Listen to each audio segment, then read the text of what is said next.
देखिए, बड़ी दुख की बात है कि एक 13 साल की बेटी का बलात्कार हो जाता है और आपने देखा होगा कि अभी तक ना तो बुलडोजर चलाया गया है, ना ही फास्ट ट्रैक कोर्ट में उस केस को लाया गया है। जबकि अन्य केसों में जो चाहे आप देखेंगे, चाहे रीवा का केस हो, वहां पर देखिए आप, जब वो गोस्वामी जो थे उन्होंने जब बलात्कार किया था तो तुरंत ही उसका घर गिराया था।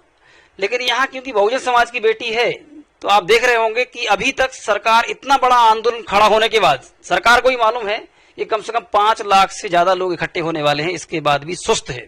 क्योंकि बीजेपी हो चाहे कांग्रेस हो, इनमें सवर्णवाद और सामंतवादी सिस्टम पहले से ही हावी रहा है, जिसके कारण बेटियों की जो आबरू लूटी जा रही है, इनकी सह इनको प्राप्त होती है, जिसके कारण ये हो रहा है।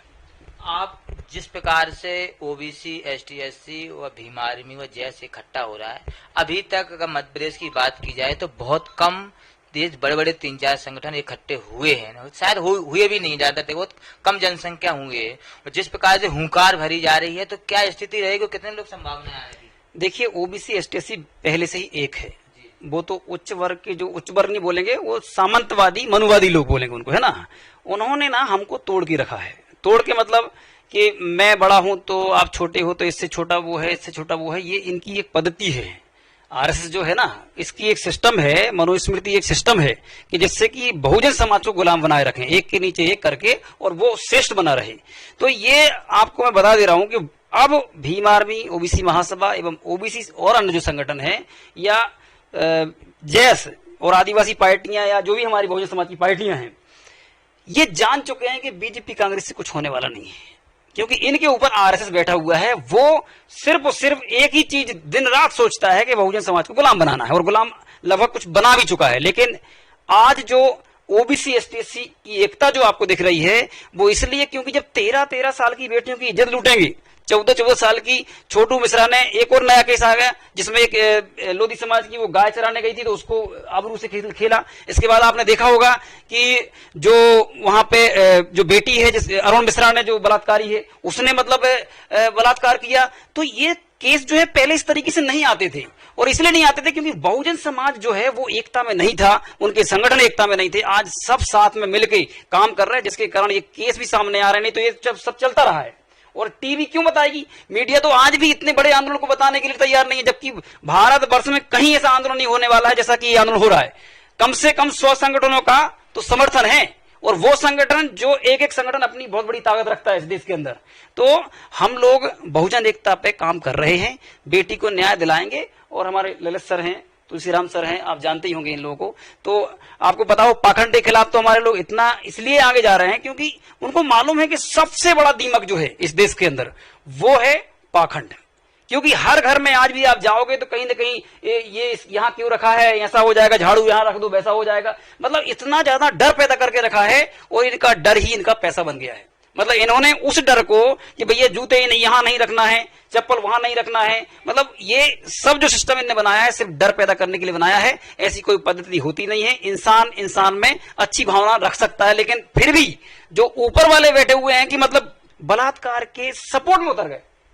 ये कितनी, मतलब एक लड़का बलात्कारी का पुतला दहन करता है तो उसके अपोज में लोग कहते हैं कि ये एक ब्राह्मण का पुतला दहन कर रहा है, भैया वो बलात्कारी है।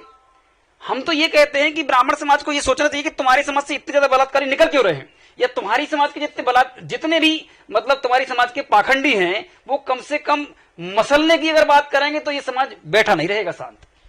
सबसे बड़ी बात होती है मध्य प्रदेश की, जब बात होती है चंबल व बुंदेलखंड की अहम भूमिका रहती है मध्य प्रदेश की राजनीति कहें या मध्य प्रदेश के हर जगह। तो किस प्रकार से चंबल से एक तरफ से आंदोलन आपने उठा कहें या शुरुआत कहें, पीतम लोधी का आपने नाम सुना, भाजपा ने उनको बाहर निकाला, पीतम लोधी एकदम से ओबीसी महासभा में एक बड़ा चेहरा कहें या बड़ा नेता कहें ओबीसी को चंबल क्षेत्र से मिला, कैसे देखते हैं आप इसको? देखिए, आज मैं अब ये बात तो नहीं कहूंगा चंबल और बुंदेलखंड की सिर्फ, आज पूरे मध्य प्रदेश के अंदर जो मेहनत की गई है लगभग आपको बता दूंगा, क्योंकि मैं तो उस समय ललित सर जब काम करते थे उस समय से जुड़ा हुआ हूं। तो आज मैं ऐसा देखता हूं कि हर जगह वही मूवमेंट है। हम पहुंच नहीं पाए हैं वहां तक, जिसके कारण हमारे लोग हमसे जुड़ नहीं पाए। लेकिन पूरे सब जगह काम चल रहा है। बुंदेलखंड, चंबल, आप चाहे बघेलखंड में पहुंच जाए, चाहे महाकौशल में पहुंच जाए, सब जगह आग लगी हुई है। क्योंकि इनसे जो इन लोगों ने जिस तरीके से प्रताड़ित किया है, चाहे हमारा कर्मचारी वर्ग हो, चाहे हमारे नेता विधायक सांसद हो, चाहे जहां भी हमारे लोग, प्राइवेट सेक्टर हो, चाहे जितना भी जहां भी जो भी है, चाहे व्यापार हो, इन लोगों ने दबा के रखा।